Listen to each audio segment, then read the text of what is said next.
Welcome to Shailaja recipes. ఈరోజు మన recipe వచ్చేసి బీరకాయతో చాలా టేస్టీగా ఈజీగా తయారు చేసుకుని బీరకాయ పుల్లకూర. చాలా టేస్టీగా ఉంటుంది. చాలా సింపుల్గా తయారు చేసుకోవచ్చు.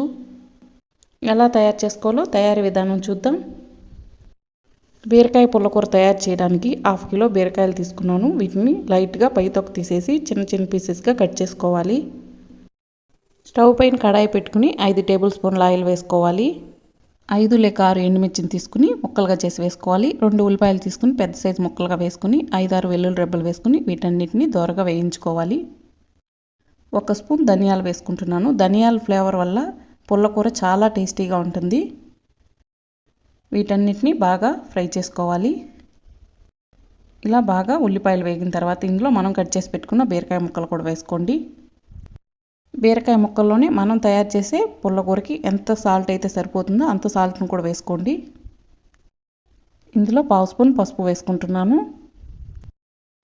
పసుపు వేసుకుని ఒకసారి బీరకాయ ముక్కల్లో కలిసే విధంగా మిక్స్ చేసుకోండి.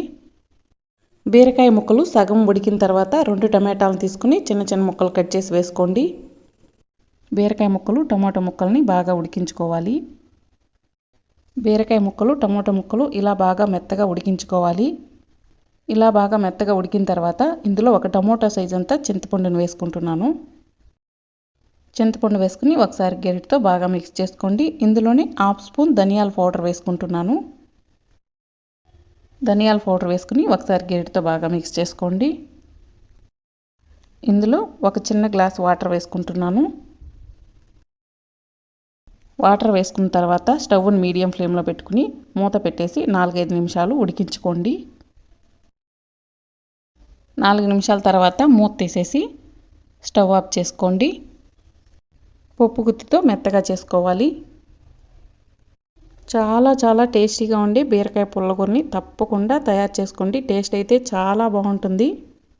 వేరొక బౌల్లోకి తీసుకోండి. ఇలాంటి సింపుల్ టేస్టీ రెసిపీస్ కోసం మా ఛానల్ని సబ్స్క్రైబ్ చేసుకోండి.